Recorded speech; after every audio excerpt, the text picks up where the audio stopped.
at 45 West. And that's where I went for my interview. So, go Liberty Life, I went for my interview in the Dull Drab building, but I still killed it. The initial interview that I had with Nedbank, and where it is that I was going to work. But I can't say that I regret not getting that job because I got a promotion. The boss lady who interviewed me loved me so much that she recommended rather that I interview as a trainer instead of as an administrator. But I was supposed to be a training center administrator. Was I going to work at 45 West? No, I was going to work at 100 Main. But the boss lady, the departmental head that interviewed for this resource, her office was in Sandton. She was based at 45 West, and so she conducted the interviews at 45 West, and I went there, and it was so beautiful. I was like, when I was in the reception, I was just all smiles. It was like I was at the beach, man, sipping on a cocktail or something, a virgin, because I don't drink. Well, at the time I used to drink, but you get my point. I enjoyed everything. When I was walking through the office where they were basically navigating me to go to where it is that I was going to get my interview done, I was in awe at everyone. Like, I saw all the department. Like, I saw the whole department that my boss worked for, amidst the people that she worked for. Like, all of them. It was like an ocean of hardworking souls. And it was just giving camaraderie. It was giving rah-rah. It was giving hey. It was giving pom-poms. I loved that open plan establishment with low cubicles, not cubicles, but bordered demarcations that are translucent, that plastic, that whole ergonomic look. Where it is that I interviewed at 45 West for the trainings administrator job was there. And the boardroom, let's talk about the boardroom where I got interviewed overlooked other beautiful skyscrapers in the concrete jungle that was Sandton, opposite Nedbank. Like the other company that was opposite, the greenery, the shrubs, the natural life, the plant life, the flora of Sandton. You know how it's so green.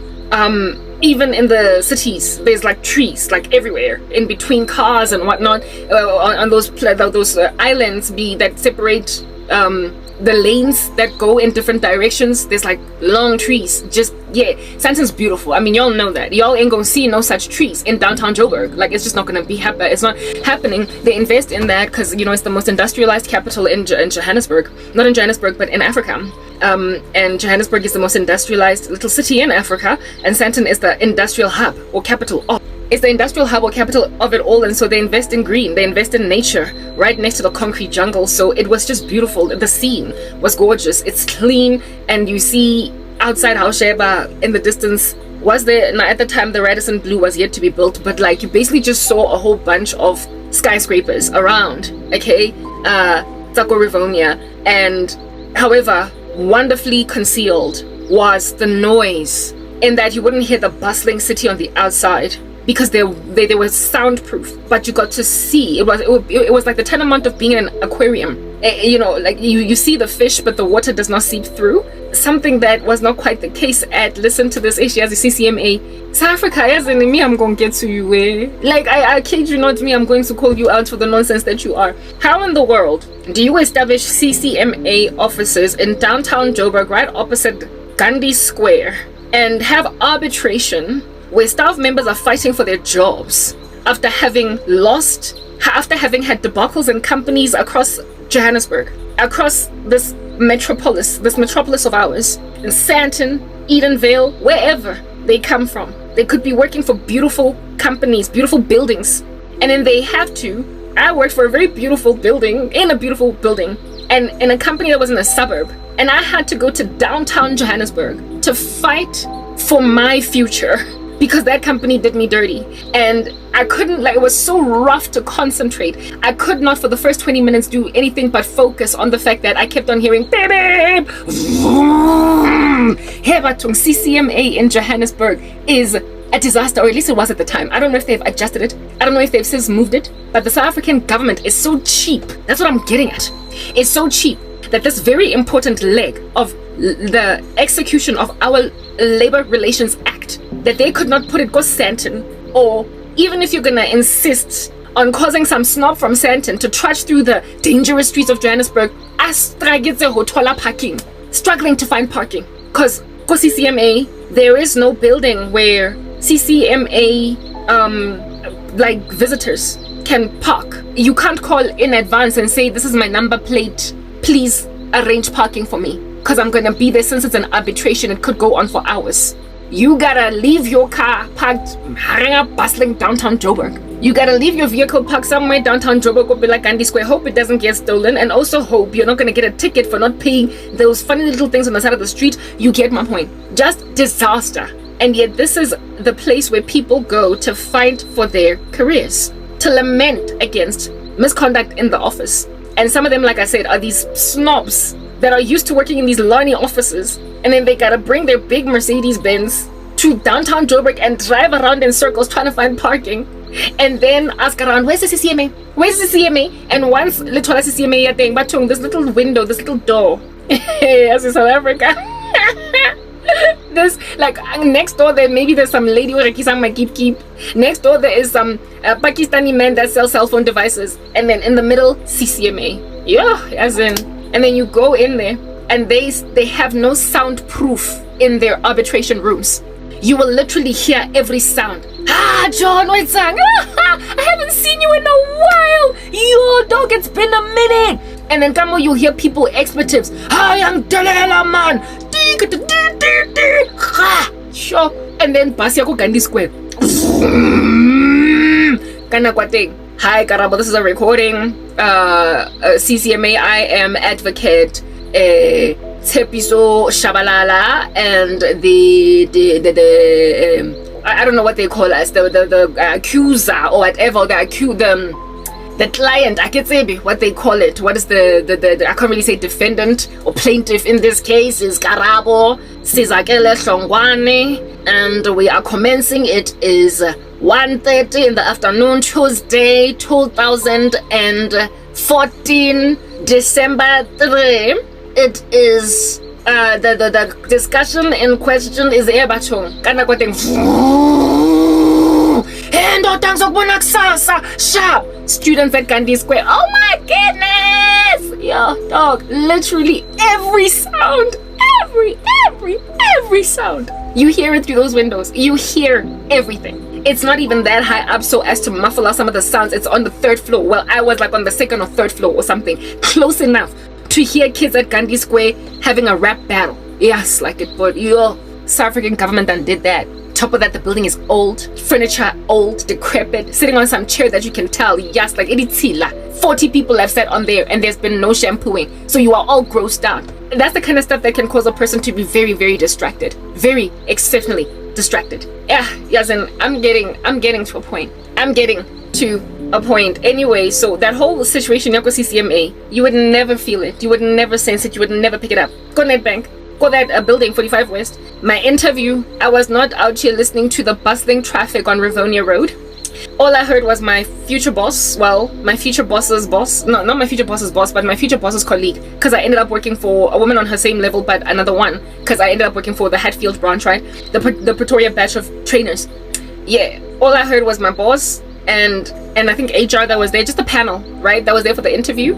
And however, even though all I heard was them, like, this place was so muffled, like the sound was so contained that you were able to hear that there's life, but not enough to distract you. A person in the office would have to scream at the top of their voices, like it took into consideration the fact that you can hear somebody outside of the boardroom saying hi if they speak loud enough, but a regular conversation between two people just outside of the boardroom, you wouldn't be able to hear it. So it muffled out enough sound on this side so as to make sure that loud colleagues are inaudible, but loud colleagues, really loud colleagues are audible, but room temperature speaking colleagues are inaudible, trusting that colleagues are not going to be speaking at the top of their voices screaming, because this is a professional environment, nobody's doing that. But on the outside, people are screaming, people are hugging each other, I haven't seen you in a minute, people are hooting their vehicles, cars maybe even are crashing. So the soundproof variable on this side of the room was essentially maybe amped up. It was very high. It was almost at the nth degree of itself, likely more reinforced material, to a point where you could not hear traffic unless you opened a window. You could not hear traffic unless you opened a window. You could not hear the outside world, but you could certainly see it. So when you look out, you see birds, you see these skyscrapers, and if you look down, you can see the traffic all over the show. It was glass, and it was open plan, and the light was just coming in that was natural, alongside the of course lighting in the room that was artificial. It made for such a pleasant interview environment, and I remember just coveting working there, but I didn't. And of course their canteens, they always love to put their canteens, their coffee shops, places where you eat, in an environment or a place where visitors can see from the lobby. They can see it because they can see it from the lobby, so as to create a look and feel of this is a relaxed environment, and they are catering to staff, and they are healthy, they're fed, they are able to just get away from it all and have a coffee in the middle of a bustling day. So Go 45 West, it was no different. They had their coffee shop, their canteen was just beautiful. And when you walked past, they smelled like this beautiful coffee, and you saw these beautiful colleagues, well, these beautiful employees out here doing their thing, going up and down, carrying their laptops and whatnot, going to their desks. And then where I was interviewed, right? It was a glass door. Now, it wasn't like when you, first of all, now I'll get to that when I speak about Go MTN, right? I did take a lift to go up, but once the lift was open, yes, to enter into the department, you entered indeed through not a glass door, it was a regular wooden door, right? Like that my former boss would need. No, the person who escorted me to her used an access card to let me in. But once I was in, it was like an ocean. It was like I was it's like I had arrived at a resort, and there were plenty of people chilling. Just others are playing volleyball over there, others are playing chess over there, others are sipping on cocktails over there.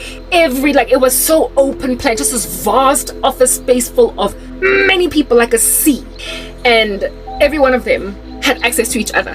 And then the boardrooms were on the periphery of their desks, and we had a meeting in one of these boardrooms. So basically from the boardroom where I was interviewed, I could see staff sitting at their desks. We were separated by an aisle where people were walking up and down to go out or whatever, and then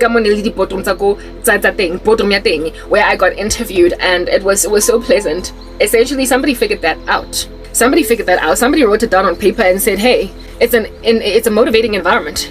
When people are sitting, when people have open access to each other, when people see each other, there is a sense of trust created. And when certain colors and Nedbank and glass open plan, like lots and lots of it, and the cubicles were like the colors that I picked up a lot. Go 45 West or 90, I forgot, 145, I forgot, like the West with the one in Sandton, right? It was blues. I was getting a lot of blues, not even so much green. Like Nedbank is a great dark green. The company is dark green. Their brand is dark green, but in spite of their brand being dark green, their office had a lot of powder blue in it.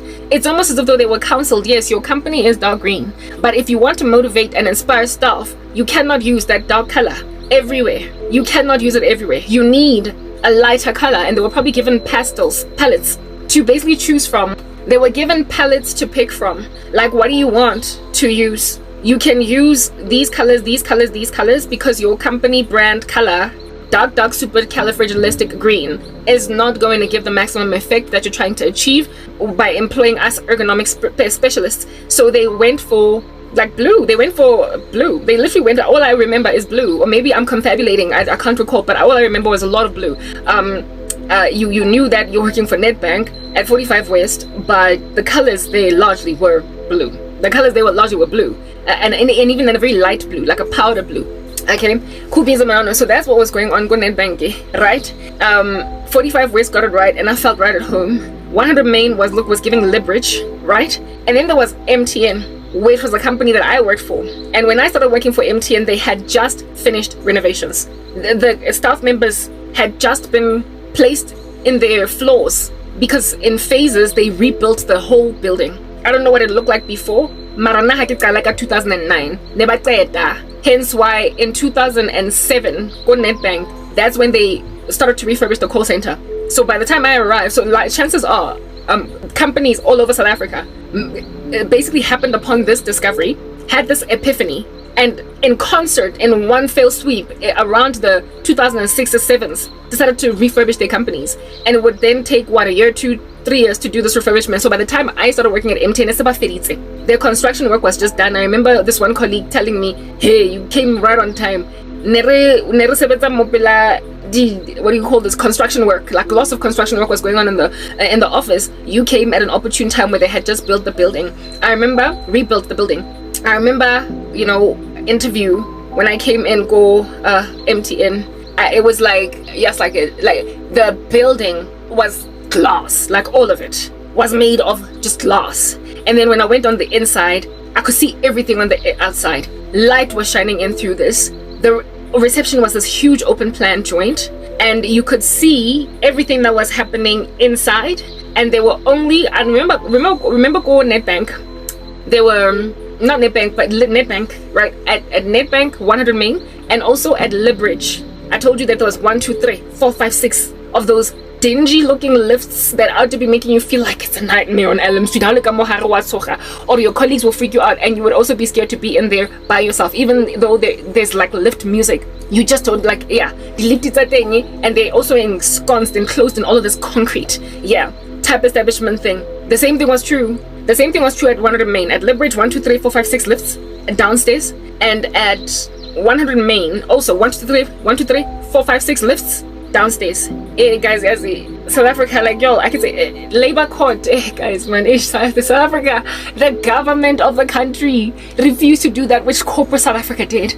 A nation does not operate in a silo. South Africa is gonna get killed by its leadership. Do you understand what I'm saying? How is the execution, how is the judiciary of the country not invested in? How are their working premises not invested in? How? Like, somebody explained to me, labor court, where I went to appeal my case. Hey guys, where I went to appeal the verdict of the CCMA. Yet another place in downtown Joburg. And that one was even worse, Joe. That one was even worse, Lankudra. Yes, like it. First of all, it was one floor. The CCMA, I believe, Joe, I don't think they took up that whole building. I believe other floors belong to other people, but it was largely the CCMAs. There, I believe the administrations of the High Court, basically. That was the labor court, operated out of just one floor. And there was nobody to navigate you and tell you where to go, even from reception. There was just this one sappy-looking security guard who would only do a log for wherever you're going. Are you going to the labor court? Are you going to this private investigator on this floor? Are you going to your apartment? Are you going to? And he would just take log. Oh, but I go labor court. It's on the 3rd floor.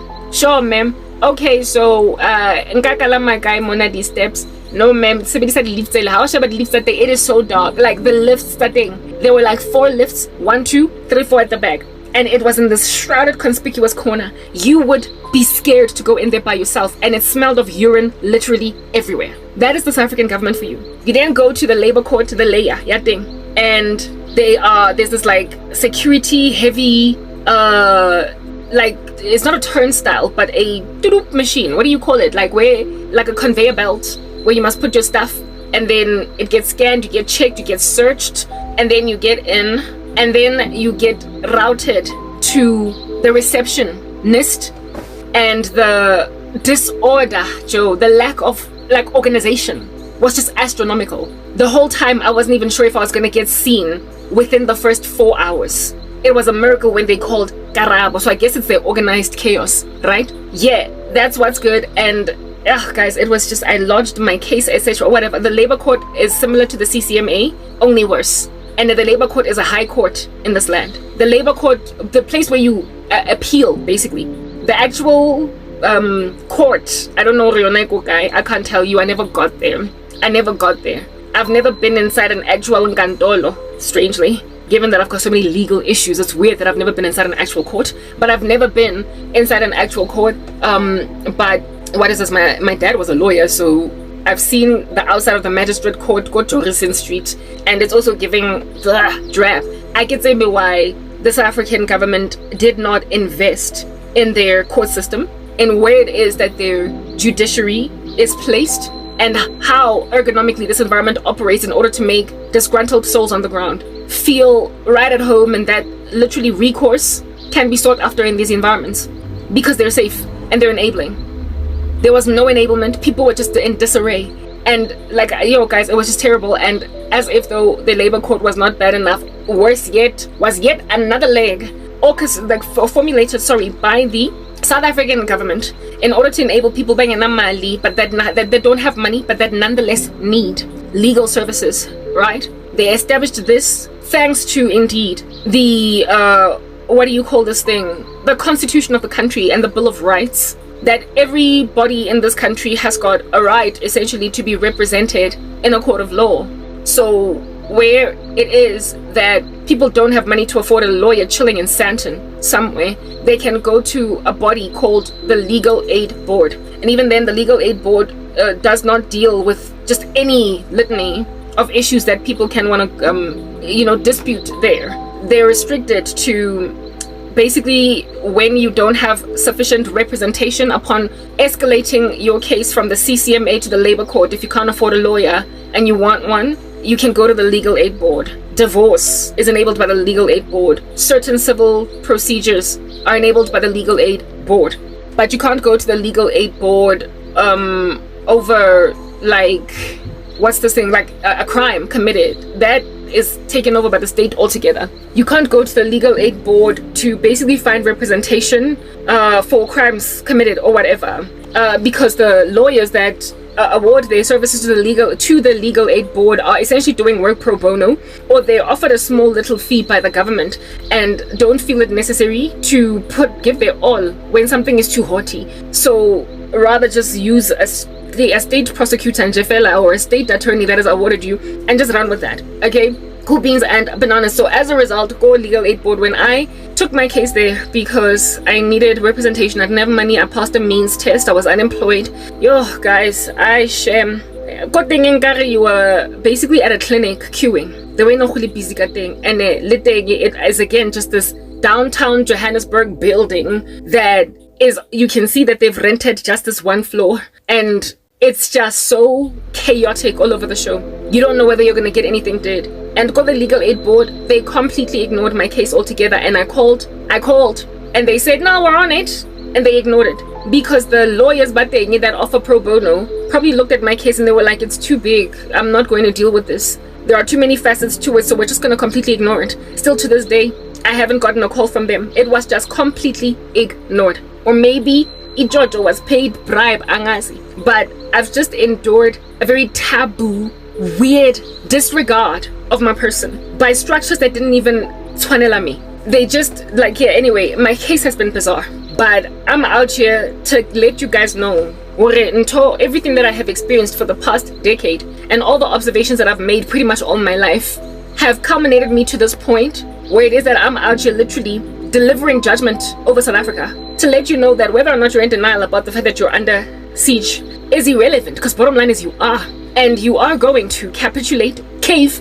drown in that siege because you sought no reprieve concerning it. You did not embark on necessary steps in order to eradicate the putrefaction, the gangrene, the spreading cancer. Is you as individual civilians on the ground, citizens. And never mind that, but of course, when you are wicked as a citizenship on the ground, nobody is bringing to book unwanted leaders. Nobody is calling them to question. It's almost as if though you're swinging in a hammock, gladly submitting under tyranny. And so you don't deserve help, because in and of yourselves, you're corrupt. South Africa, I like to compare it to Gotham. You know how in Gotham, Don Falcone says to, who is this? Don Falcone says to Jim Gordon, Jim, you're too good a man. You're an honest cop. We get it. But Gotham is a crime state, boy. And we do what we need to do. And there is no office or avenue in this place for good men. The only reason why I'm out here having your back right now and speaking to you in this particular capacity is because I'm doing it as a favor to you for your dad, because I was good peoples with your dad. But there is no room for you in Gotham, because honest men are bad for business in a crime state, and you're not going to thrive. We own the police department. Moroni was under Don Falcone And Moroni was basically the boss, the head, under Falcone of the GCPD, of Gotham City Police Station Department. So you are not going to win working for the GCPD because your boss's boss, undocumented on paper indirectly, is my subordinate, Moroni. Yo, when I listened to that, when I watched Gotham, that's why I get a Gotham. It's not a DC comic. It's the truth. It's South Africa. Yeah, Gotham is South Africa because everything that happens there literally is going down in South Africa. This is Gotham City. Everything goes. But instead of it being Gotham City, it's Gotham Country. If government offices, government buildings, and government enablement for South African society can look like the offices of the Legal Aid Board, can look like the offices of the CCMA, and can look like the offices of the Labor Court, honey, ain't no South African getting anything did. Because South Africa is not investing in its own judiciary, in its own anything. It is not investing in its own executive. Police stations are freaking decrepit. Post office, decrepit. There was a year when I went to go and collect something from the post office because I had to pay duties on it because I bought some camera from away. And post office thing, the guy, the gentleman who helped me, when he stood up from his chair, I was literally emotional because that foam sponge that sticks out of fabric, of upholstery, because of erosion, because of being eaten away by years of wear and tear, stuck out. The chair that he was sitting on, literally, his sponge sakona, mesi pumile, this little sponge was popping out of the upholstery. That was their working premises. No investment in your own, do you understand? Parastatals. No investment in the executive legs of your legislation, like the CCMA is an executive leg of the Labor Relations Act. Like, there is no enablement ergonomically and no, therefore, evidence of care that this whole thing should actually work. Not only do they severely underpay employees in this environment, but they also make their working environments unbearable. And these are services to the nation. They're services to the nation. They're not services within a private corporation to clients that are paying, but they are a service to the nation. So when you display that you are more keen or more interested in someone that's going to pay you in order for you to give them the best of yourself, you show that you don't have unconditional love as leadership for your country. You show that you don't have unconditional love for your countrymen. And if you don't love your nation and its people, you lack patriotism, and you also are essentially low-key kind of like treasonous. You are defeatist. You are handing your whole country over to some ideology of the beast. You display that you are no different from King Louis XVI and Marie Antoinette under the French Revolution, who had to get killed because they did not care about peasants. When you don't care about civilians, about citizens, you hand them over to government services that look like the CCMA. It is no wonder that little subservient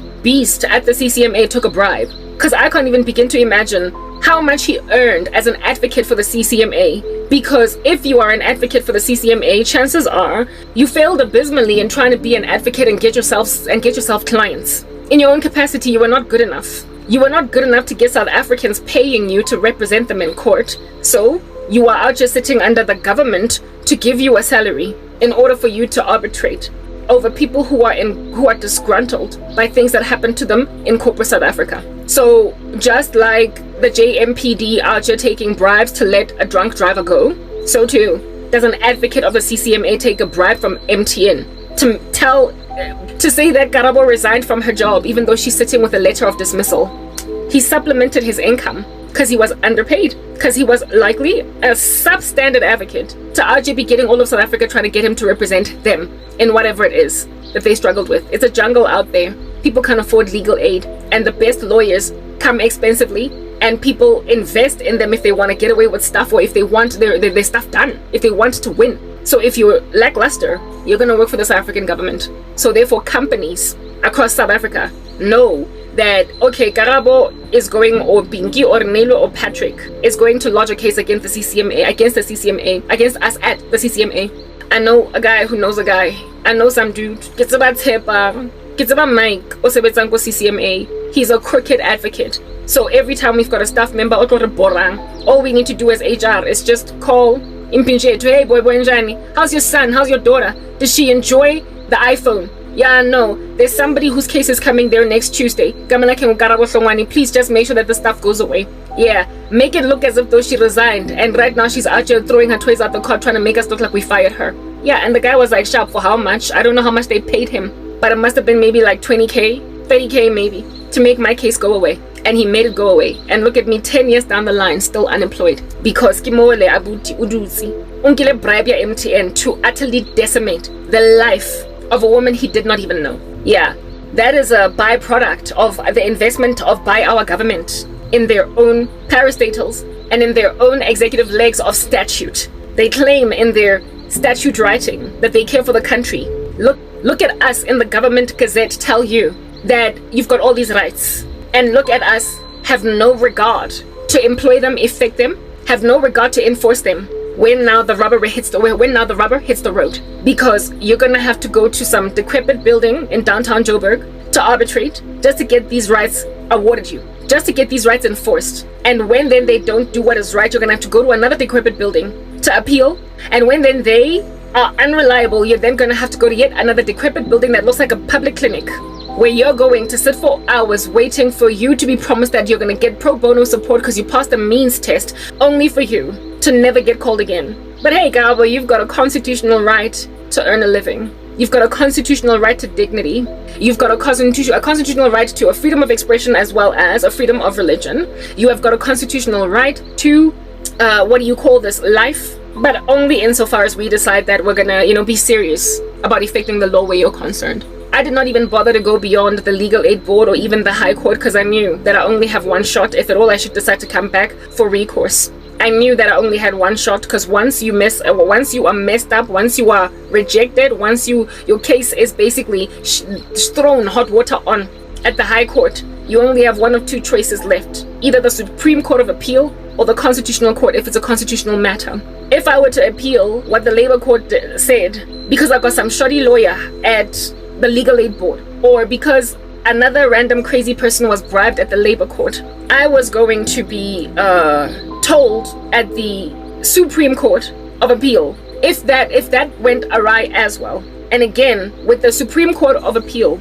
or even the the Supreme Court of Appeal or the Constitutional Court, they are the highest court of the land, and the Constitutional Court is the one that you go to for constitutional matters. So my case was shaky because there were infringements on a lot of my constitutional rights. There were criminal facets to my case, so therefore that would need to be taken up not so much by the Constitutional Court but by the Supreme Court of Appeal.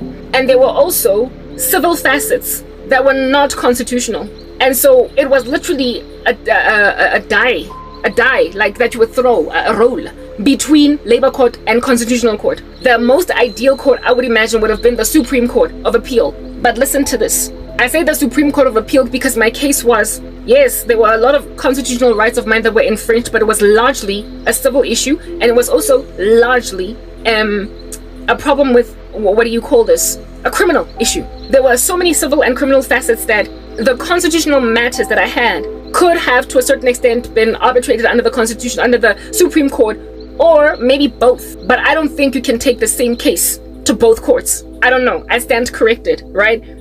Type establishment thing. Those courts are the highest court in the land, and you can't appeal beyond them. So whatever their verdict is, it's over. This is to eradicate from people just going on a loop in a circle, going back again to the drawing board over and over and over and over and over and over and over again, just fighting the same stuff. Unless of course you bring new evidence, unless of course you bring new information to light, you cannot reignite an old dead dog. Under the law, in the US they call it double jeopardy. I don't know what they call it in these streets of South Africa, where it is that you can't, run a person to a trial again when some other court has said not guilty. They can't be put on trial again. Okay, yeah, with that being a thing, because the Supreme Court of Appeal and the High Court are such high courts, they get to decide whether or not they will even see you. They can literally throw your case out before you stand before any of these judges. They can say it's a non-issue. They're throwing the toys out the cot. And if the Constitutional Court or the Supreme Court of Appeal made that decision, I was done for. I was going to be a woman without justice for the rest of my life. So when I saw the dilly-dallying, random, strange activity of the Labour Court, which was a high court, and when I saw the strange activity of the not labor relations, what do you call, legal aid board, when I saw that strange activity, I was like, la, ngizohamba la ngikhala with snot and trana. Like literally bleeding tears of blood out of a sense of indignation because I was wrongly done. And enough people bribed enough people and made sure that I can't get my rights fulfilled under the country's statute that promised me this as a thing. The nation promised me these things. And yet they were determinedly ignoring every last one of my human rights. And never mind that, but my civil rights, never mind, they ignored the criminal code, criminal procedure, and civil. I therefore stepped back and told myself that, hi, Yazin, one day when I get a job, one day when I'm strong again, when I've got clout again, when I'm so angry, I'll come back and I'll fight. I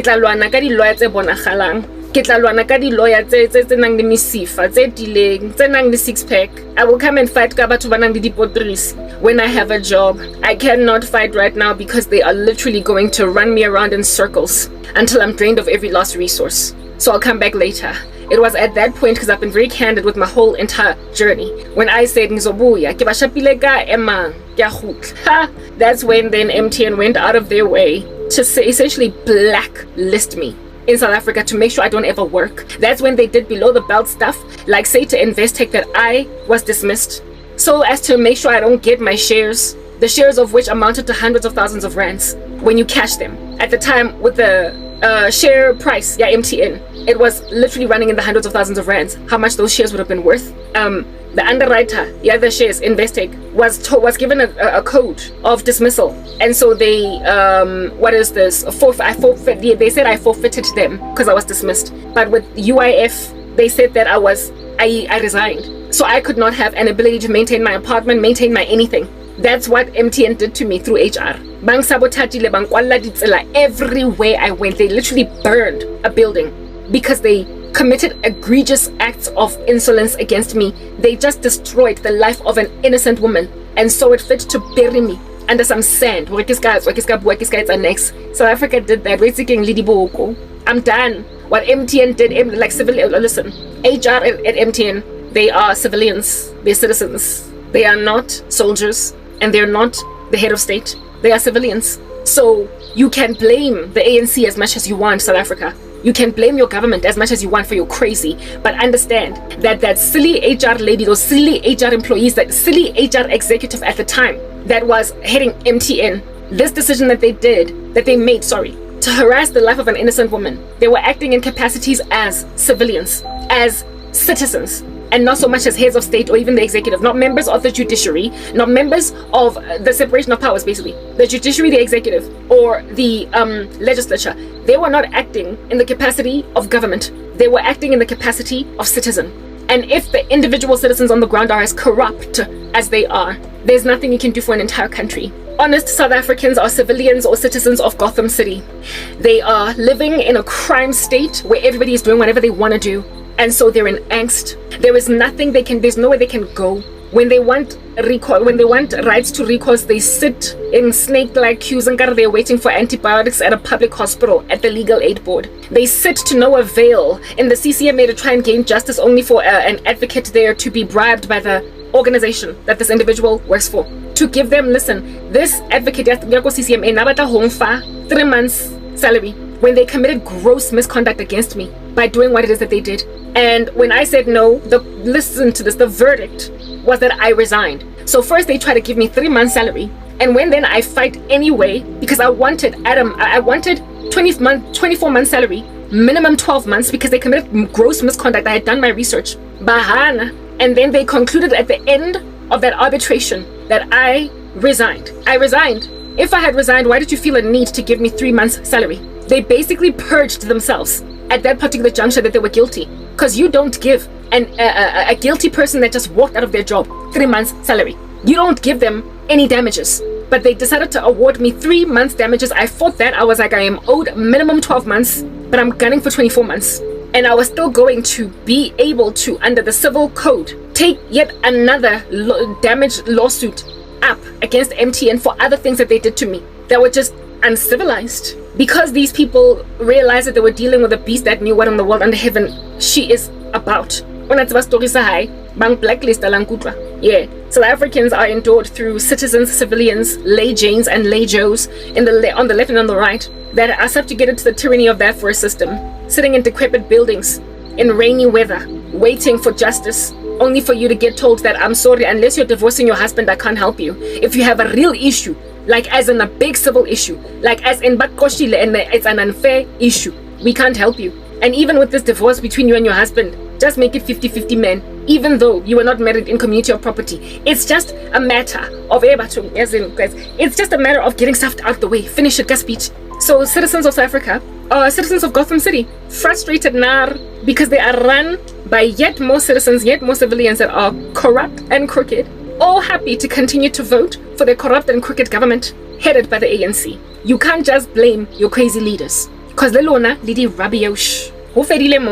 But anyway, let us return back to ergonomics. Let us return back to ergonomically beneficial environments where it is that, South Africa, hey, we are the most unequal country in the world. You all know that, right? Like, that's our total statistic. It's so unequal that you are be gawking at, gaze at this, right? Sandton, literally right next door to Alex. Alex, you can see them right over the N1 highway.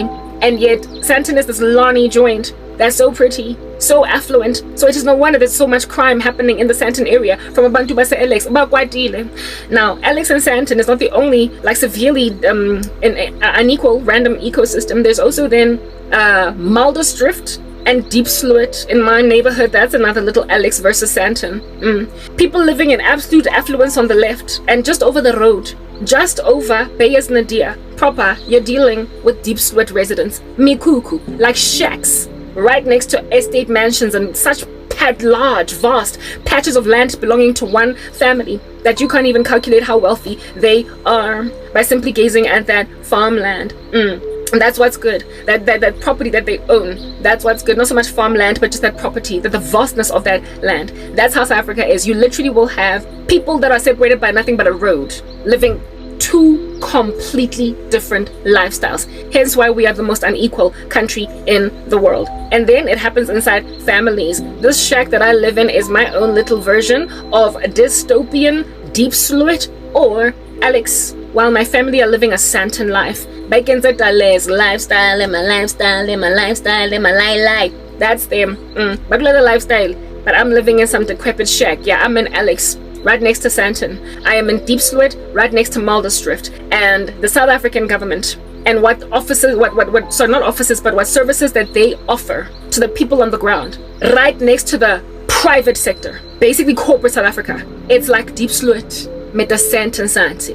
It's like Deep Sluit the Sandton. The public sector versus the private sector in the same country is Alex Sandton. It's Deep Sluit, Muldersdrift, separated by nothing but a highway, separated by nothing but Grayston Drive, or separated by nothing but Beyers Nadir. A road that a person can just walk over like a chicken crossing the road. Why did the chicken cross the road? Because they were emigrating from a third world country to a first world country, except it was inside the same country. Yeah, called South Africa. The chicken crossed the road because they wanted to live in Muldersdrift, because they could not stand living in Deep Sluit anymore.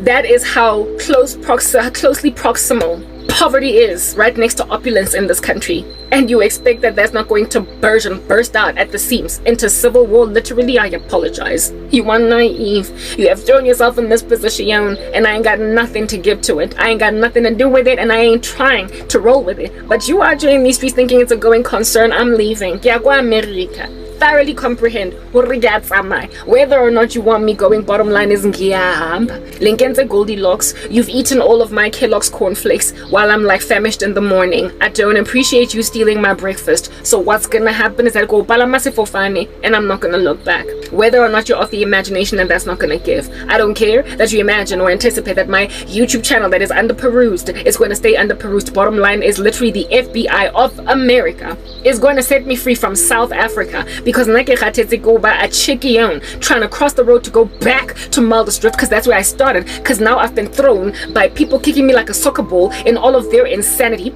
and now possessiveness over me back to Deep Sluit. Not even back to, I didn't even start my life go Deep Sluit. That's what you all need to understand. I didn't start my life go Alex. I was born a middle class kid, and now today I'm thoroughly a second class citizen in this country. out here giving shack vibes. Kidula go Deep Sloot, right next to Muldersdrift. I was born somewhere in the middle of Muldersdrift and Deep Sloot. They just kicked me into poverty even though I didn't grow up poor. I got Kapela Moscow Long as a child growing up. I did not have to poop in a long drop as a child growing up. I did not have to go and bathe, like I said, I did not have to walk to get water.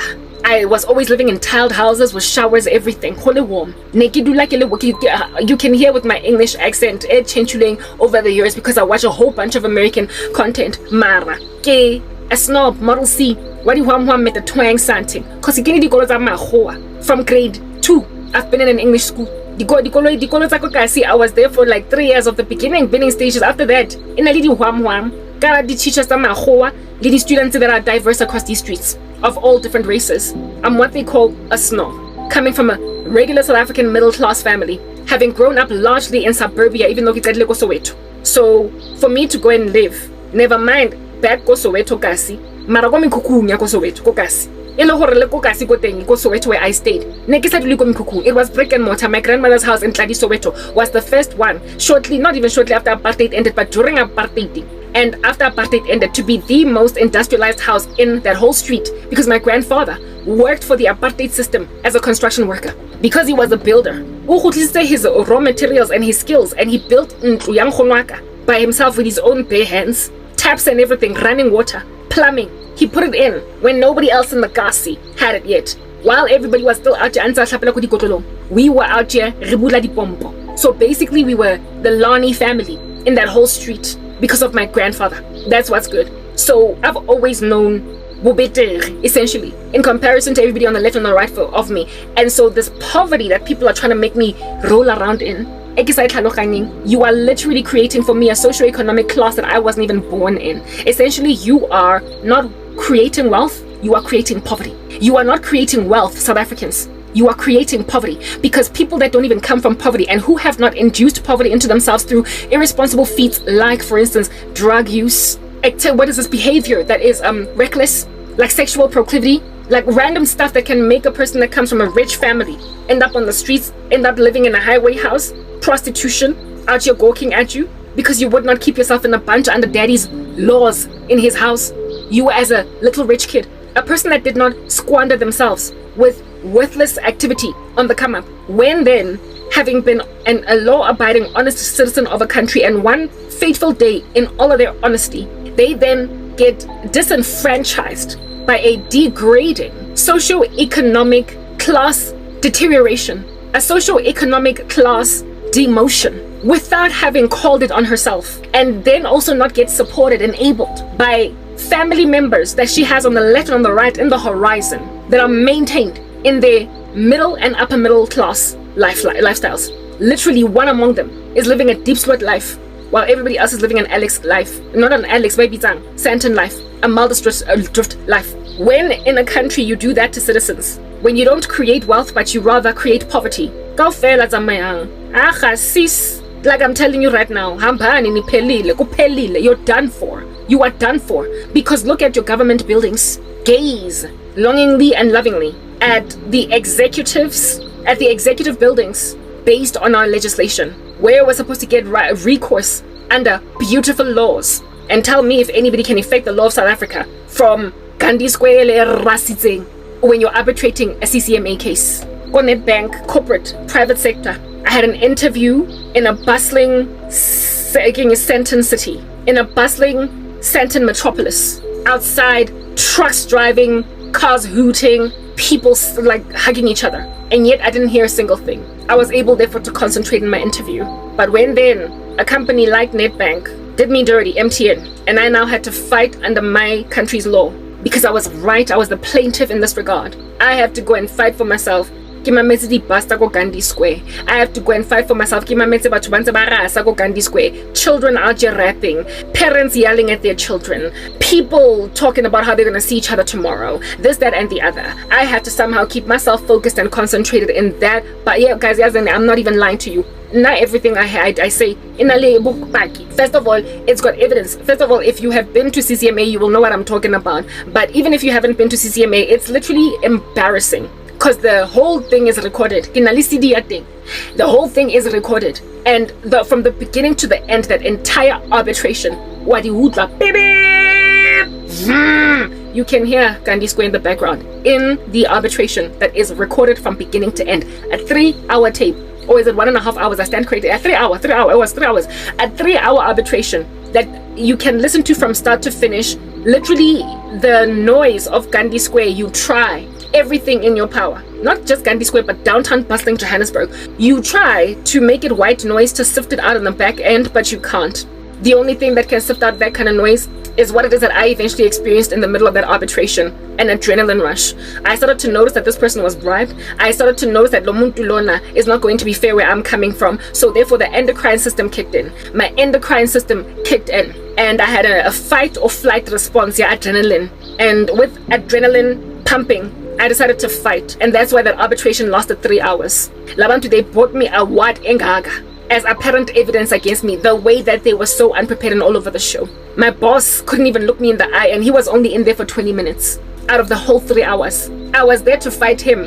One of the women that was responsible for the thing that they did to me was told, Uguti, you don't even have to come, because it was a done deal. It was determined, Uguti, I was going to lose. It was known that I was going to lose. And all that my boss had to part ways with was 20 meager minutes. And then he went back in his Lani vehicle and drove back to suburbia. He drove back to 14th Avenue and entered into the building Komsebeting and sat in a clean environment, esaling loud, while I was left at Gandhi Square.